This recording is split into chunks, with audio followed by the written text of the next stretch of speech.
deal about what goes on here, both on the civilian side and the uniform side. And it's reassuring to me because we represent the community, that the community is indeed safe. There will always be issues, and we try to deal with those issues as expeditiously as we can. And it's not an issues-related press conference here today. It's really to bring you up to speed on our strat plan. Before I do that, I want to just give you an idea of what the board is and who they are, because many people in the community would not even be aware that there is a police services board. So within the Police Services Act of the province, every municipality is mandated to have, in fact, a police services board. We have a 5-member board. Myself, Bob Carter, who is the vice chair. Bob was formerly at the University of Guelph, formerly chaired the fundraising division at the Guelph General Hospital. We also have 2 councillors, Cam Guthrie, our mayor, and Christine Billings, councillor. And that's rounded out by Rod Curran, who is also the community representative to the board. So I am the provincial representative. Rod Curran is a provincial representative. Bob is a community representative appointed by council, and of course the 2 councillors are there simply because they have been elected to council and have that mandated responsibility. So it's a diverse group of folks, and we meet once a month, but I would say to you, when they first talked to me about this job, yes, it's only once a month, right? But in reality, it's like 3 days a week, and behind the scenes as it is with probably most organizations. So when we discussed our strat plan as a board, which would have been about 6 or 8 months ago, we were very much involved with looking at 6 community priorities. Many of them, if I can remember them all, help me out if I forgot any of them. And I know they're in our strat plan. I'm trying not to look at that. The first is community policing, and there has been a tradition of community policing in this community. We are a community of communities, but we're also small enough as a single-tier municipality in many respects to know the communities well, and the communities interact in many, many ways over the years. But community policing is still a major priority. Organizational health and wellness is another priority that we have as well. We as an organization are usually on the front line of any major incident, and sometimes it can be positive and sometimes it can be very challenging. And so we're interested in looking at the health of our members, because the work that they do is unlike the work of most people in society. They see a lot of things that members of the citizenry do not see, and have to confront those issues day in and day out. And we say that both from a civilian standpoint and also from a uniform standpoint. The other area that clearly we're interested in is the area of cheating. Because the third one is community wellness. And over the last number of years, not just with this community, but with others across the province and in fact across the country, we have been dealing with issues that involve mental illness, healthcare, and in many respects, those who work with us are doing things that police officers and civilians may not have been doing 20 years ago, 10 years ago. It is a reality in terms of the society in which we are challenged to serve, and we are doing our best to do that. And we do that not alone. We do that with a lot of community partners. And the community partnerships that we have here have been a tradition, but I think they've in fact been strengthened because of some of the issues of wellness in the community that we deal with as well. Another one is road safety. There's no question that because of the frequency and volume of traffic in the community, and certainly the growth of the community, just the physical growth of this community, we've often been confronted with more traffic issues than we've had in the past. And so we're looking at things such as investigations of traffic accidents, reconstruction of traffic accidents, which I've learned is a very, very complex issue, and that people who are in that particular role in police services have to be very, very well trained. And I know it's an inconvenience sometimes for people in the community when we're dealing with those, but it's still a reality, and we have to get to the truth, and we have to, in some cases, lay charges where we have to. Again, it's all around safety and prevention of accidents. Drugs and property crime would be the fifth. And again, we're a community that has not been exempt from the issue of drugs and property crime. They are related.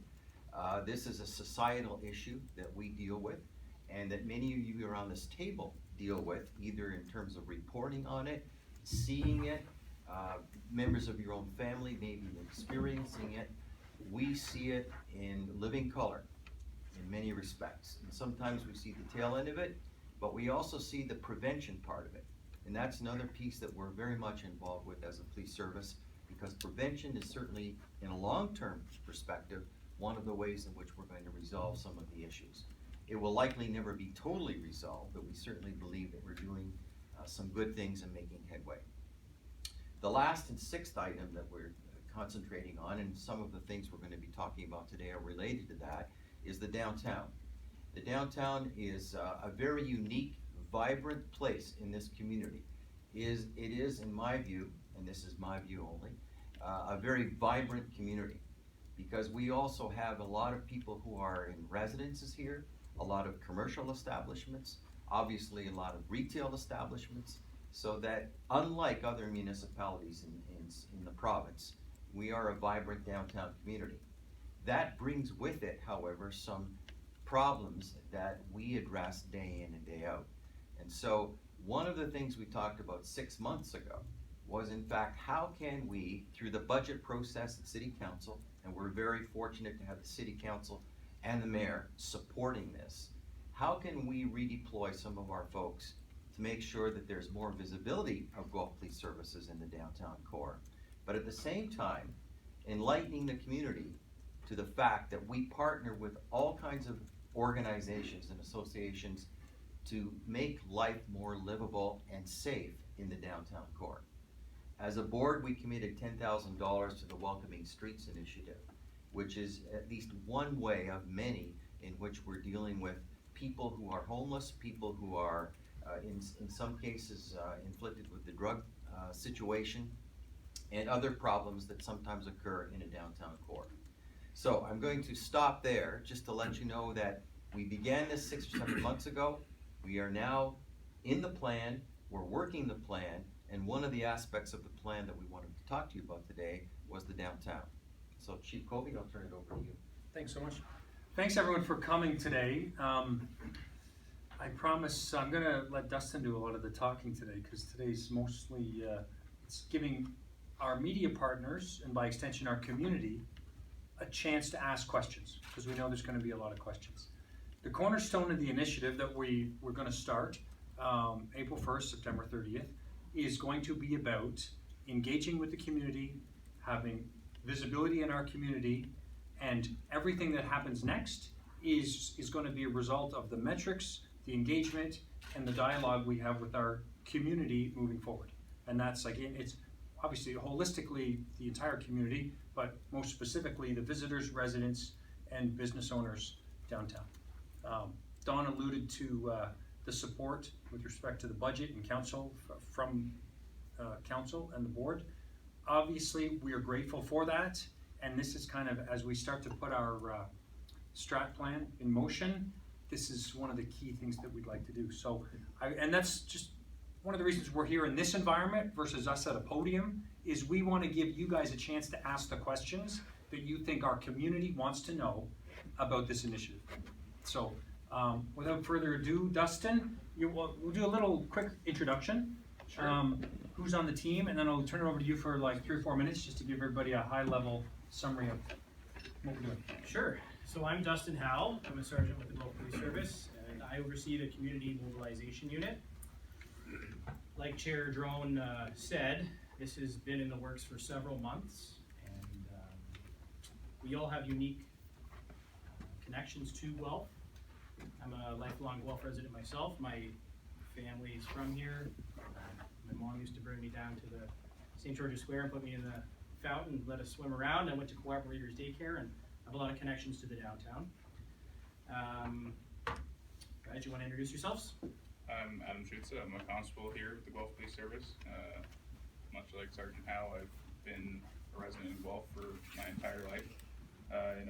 Previously, before policing, I worked downtown, so I look forward to being part of the team and getting back downtown and being down there with the community again. Carson Skipper, also a constable with Guelph Police, also born and raised here like Sergeant Howell and Adam. Went to the university as well. And kind of like both of them said, like, I'm just looking forward to kind of get to know everyone downtown and connecting with all the businesses, because it's not always, we're not always able to do that through our job. So having this is a good opportunity to kind of get to know people when they're not needing us for other services that we don't normally do. I'm James Perdicaris, originally from Toronto. I've been here for about 5 years. I was a student at the University of Guelph. Stuck around, really got to see the city grow for the last 5 years, and just excited to be a part of this new opportunity that the service has made available to the community, and we'll see where it goes from here. So, there's a brief PowerPoint here I want to run through. It kind of explains what this program is and where we are right now. And then we'll take any questions that you might have after that. So, right now, we have a downtown officer. His name is Mark O'Connell, and he's doing fantastic work.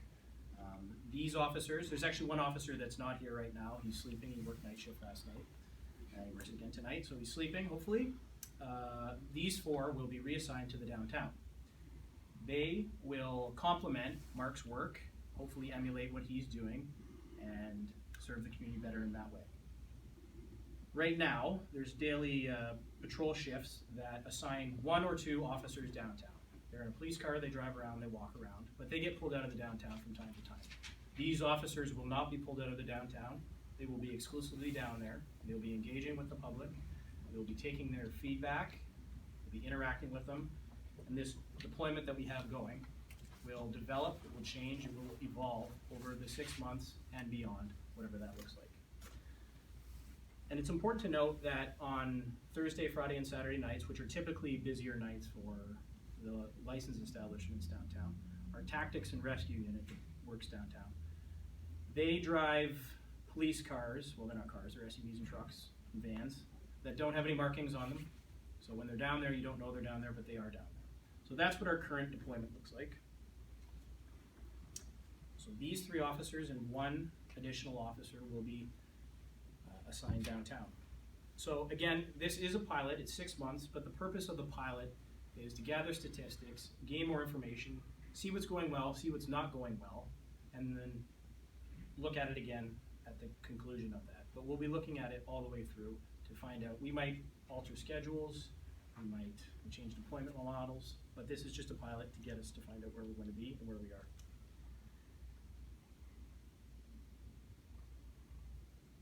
These officers are going to focus primarily, as you can see here, interacting with the public, being visible, being engaged. I can't say that enough. They're going to be visible and they're going to be engaged. That's the important part about being down there. We understand that there's issues with the perception of safety downtown, and these officers will hopefully address that. We'd like to develop an effective, holistic, and long-term plan for the downtown. That's the end goal here. That's what we hope to accomplish. We want it to be a safe and vibrant community that we all know it to be. So they'll get additional training on community policing, on problem solving, and engaging with the community. There will be engagement sessions for the public, for any stakeholder that's downtown. We have plans to engage them in ways they probably haven't been engaged before. And what that looks like will roll out over the next month or 2. Likely there's going to be some town halls, questionnaires, things of that nature, just to get an idea of where we are, where we're going. And I also want to reiterate that it's not just these 4 officers and Mark that are going to be downtown. They will be complemented by our drug enforcement unit, our intelligence unit, our high enforcement action team. They'll also be used downtown in collaboration with these officers to address specific community concerns, whatever those concerns may be. Questions? I'm sure there's some. So this is the part where we're really hoping you guys control the agenda of this dialogue. So interacting and engagement, what exactly does that mean? Just stopping people on the sidewalk, walking into businesses? What's the idea there? Yeah, so it may look like that. We don't want to be stopping people for no reason because people are comfortable with that sometimes. But walking into shops, talking to people, going to the market on Saturday, going to the Friday afternoon market, things like that. Just being present, going to the drop-in center, when Hopewell House, all of these things. We just wanna be there and people to know that we're there and they can feel safe. And there'll be one downtown resource officer per shift, so around the clock kind of thing? I'm not exactly sure it's gonna be 24/7. Okay.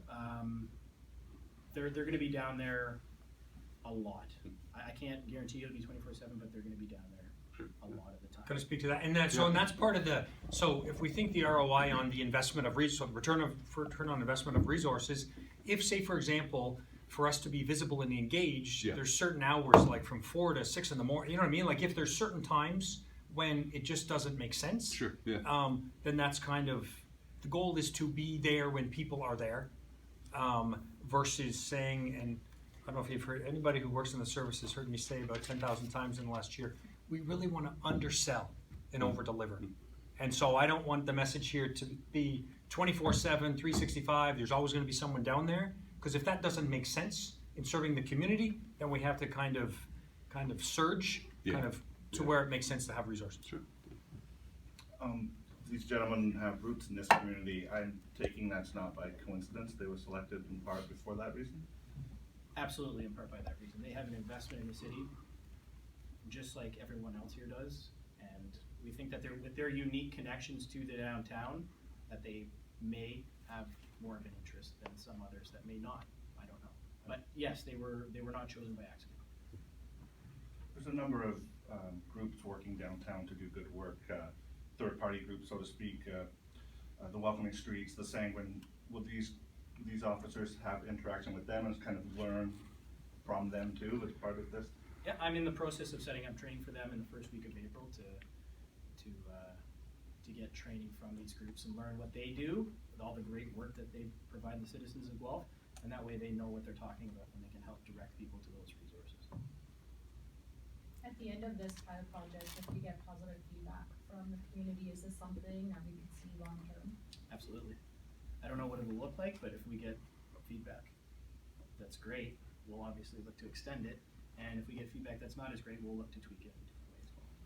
And as far as what it exactly looks like, even in the last few days, a lot of people have said, how many will it be? How long will it last? All that stuff.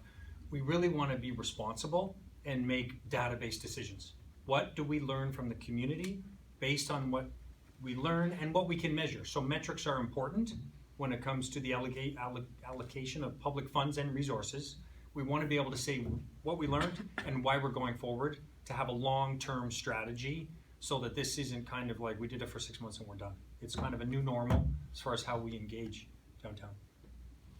I'm wondering if I could play devil's advocate for a minute, because for every person in Guelph who talks on Facebook or online or even in person that they feel unsafe downtown and won't go downtown, there's at least one other person who will say, no, I don't feel unsafe downtown. I go downtown all the time.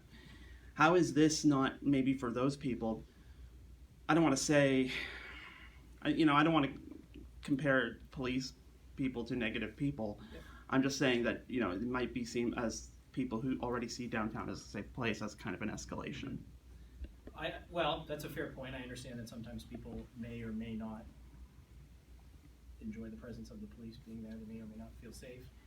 But all I would say to that is that I don't think these officers are downtown to harass anybody or make them feel unsafe. I think their purpose is to interact with the community and try and change what some perceive to be unsafe downtown. And like I said, it's an evolving process. If something needs to be changed, it will be changed. Okay. Based on feedback with the community. In that regard, our stakeholders include many of the retailers, and Marty is representing many of those who are from the downtown. They have clearly an investment there and want to be there in order to grow their business, and that's really important for us to reassure them. And we've been partnering with them through the downtown board for a number of years. And when we went to council with this request for budget, we knew that there was a need. There was no question about that. We also knew that it was, in a way, unprecedented. So from that standpoint, we were really happy that they acceded to that and improved that. And Scott, representing the city, all citizens in the city, we're just hopeful that more and more people will continue to use the downtown and use it and keep it as vibrant as it has been. Not to the exclusion of other communities in the municipality at all. But if this is an area that we need to do specific work, then we're committed to doing it. Can I ask about maybe separation of powers too, so to speak, because there's still the downtown outreach workers. How is that going to work, like in terms of maybe you're out and about and this is not a policing situation, but maybe a requirement for the downtown support work and vice versa? You know, have you worked out those kind of communications? We're in the process of working that out. I had a meeting probably 6 weeks ago at the drop-in where we talked about things like that. And that's a work in progress, and we're gonna hopefully have that finalized soon.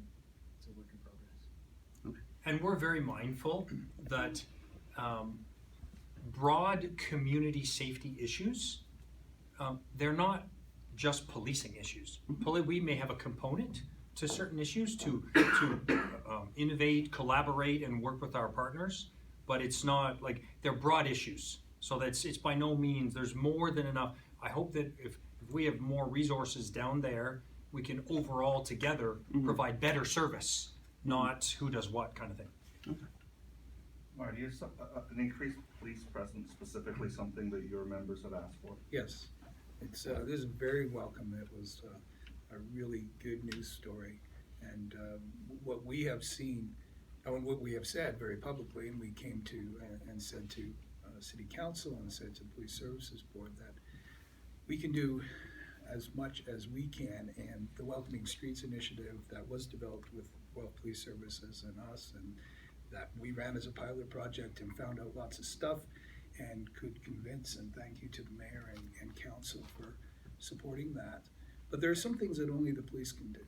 And the outreach workers are, as they should be, not visible to the general public, but the police are. And so the visibility that a uniformed officer can provide is invaluable.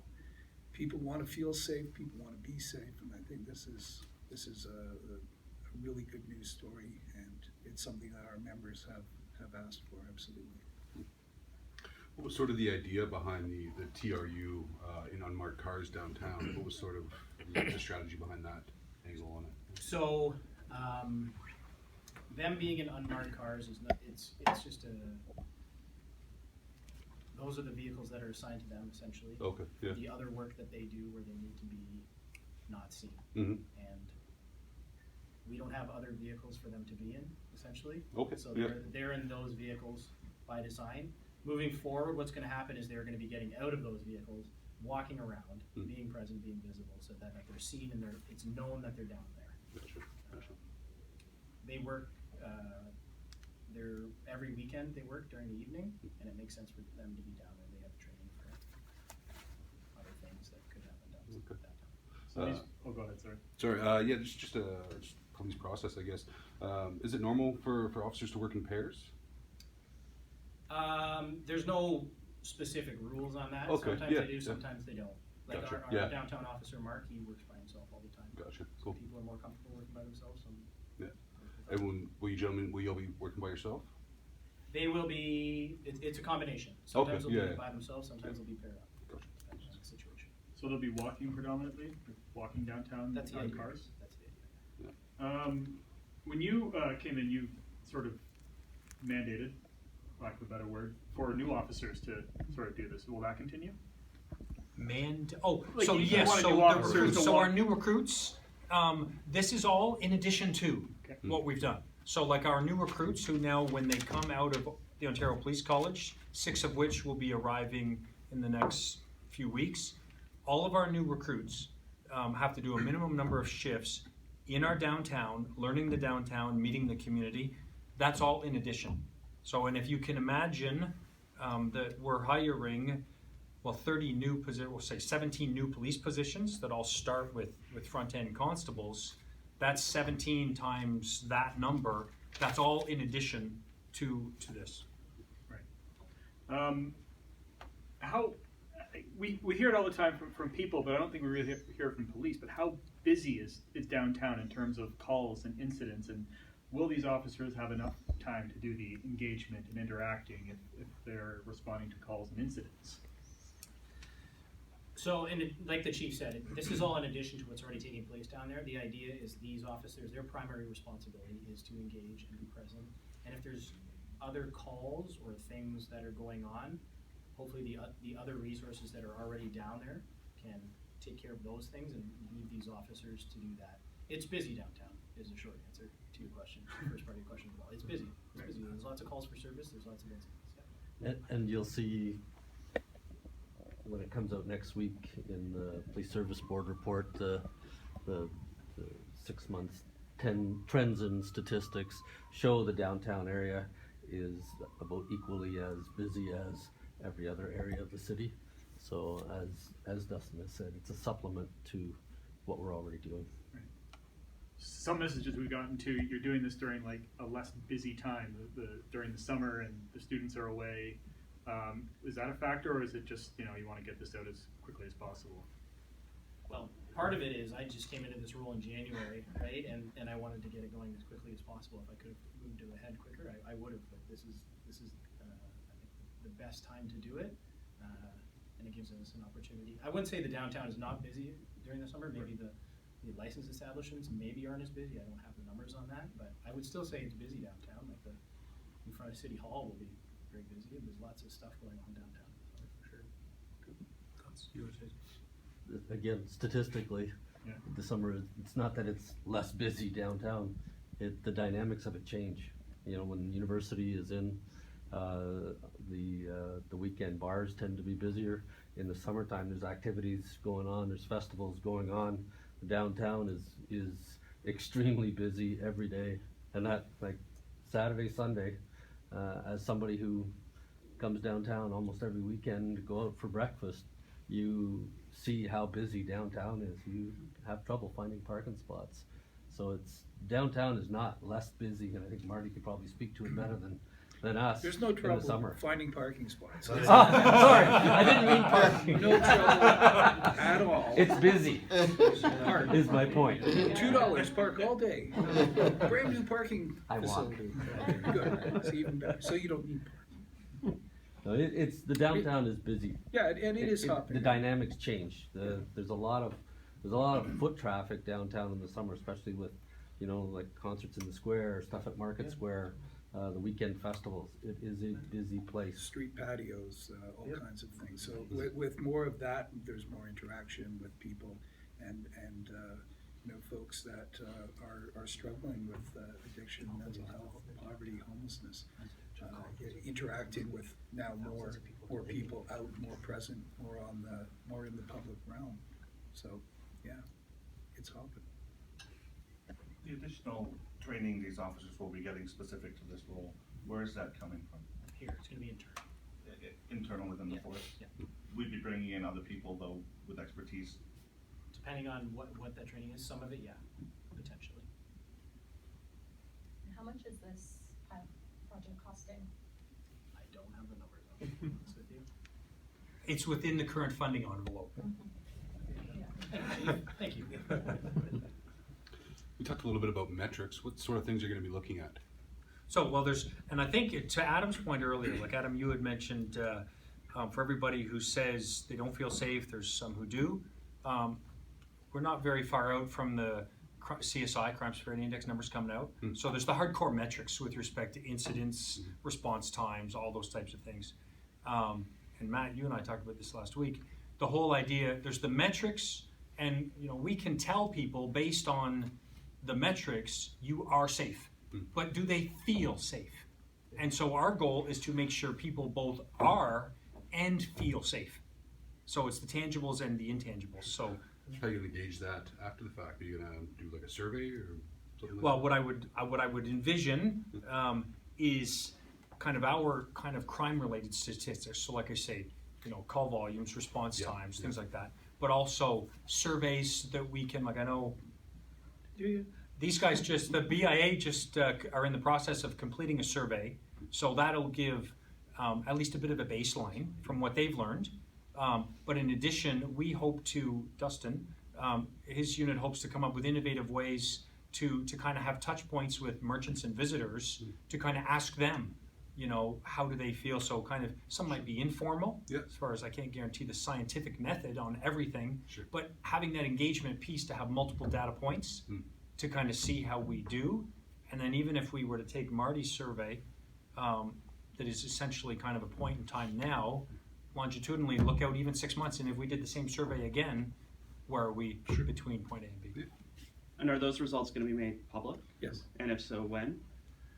So we engaged an academic from Humber College who had done this work for other business improvement areas in Toronto, and we added in some Guelph-specific things, such as engagement with welcoming streets and things. We got almost 1,000 responses, so it's a public survey. And the good news is that we've got some initial results back. The person that did the survey wants to integrate those with the statistics that he'll get from the report that's coming out.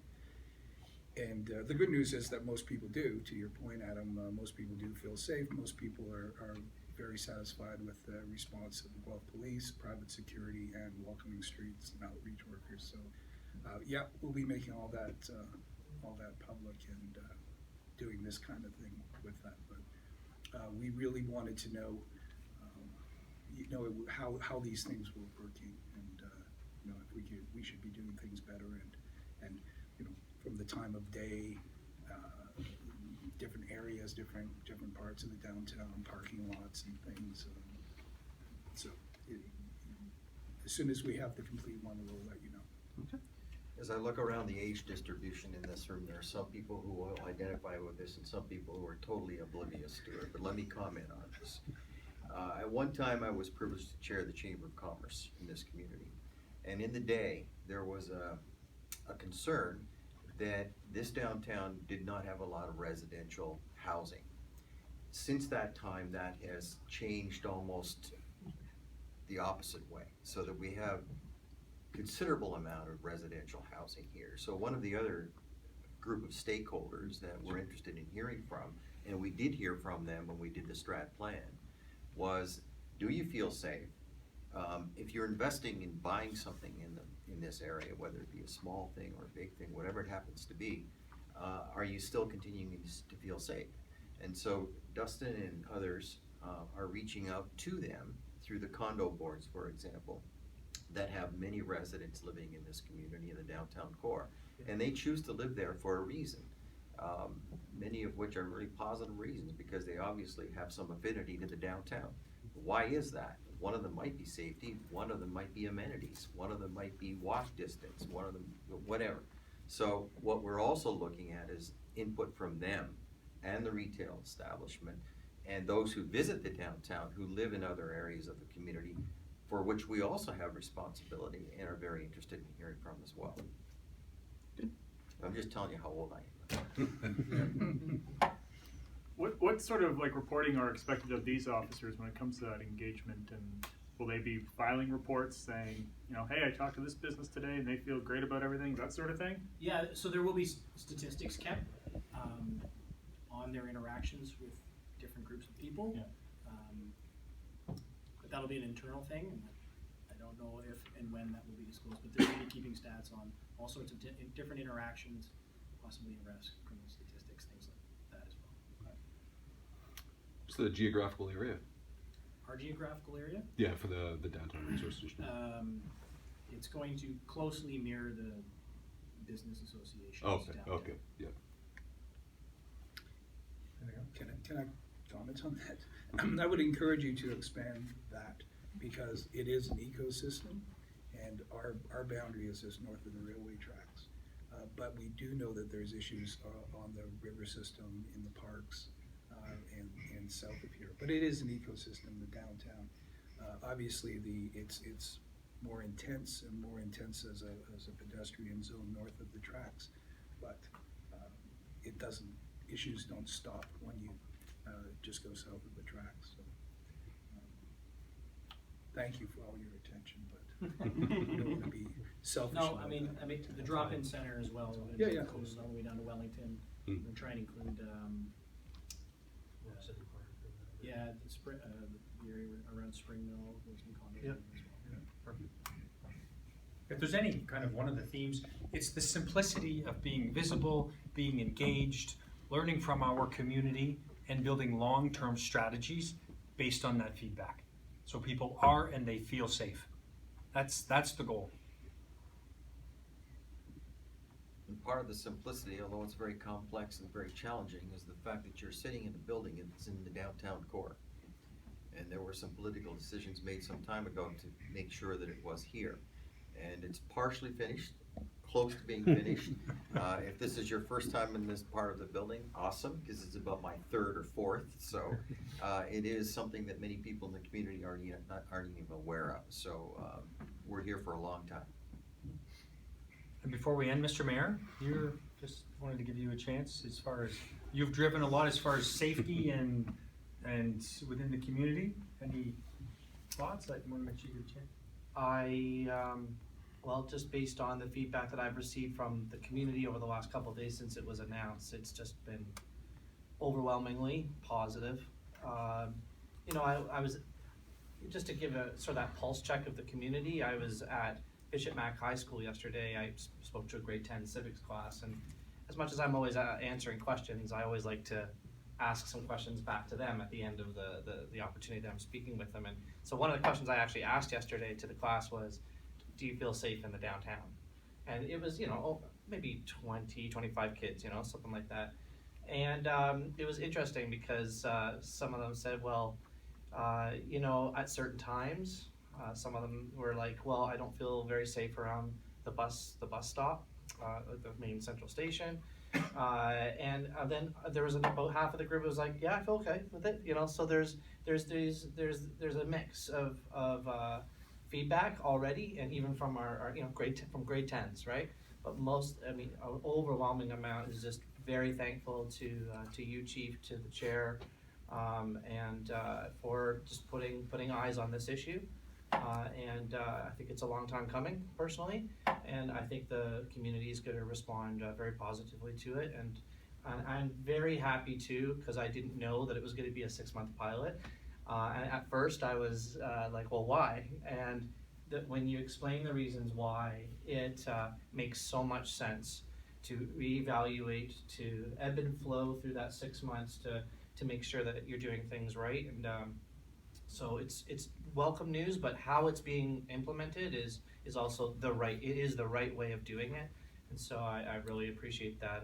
I'm sure I'm speaking on behalf of a lot of people in the city. So thank you very much. Any other questions? Thanks, everybody. Appreciate your time. Thanks so much.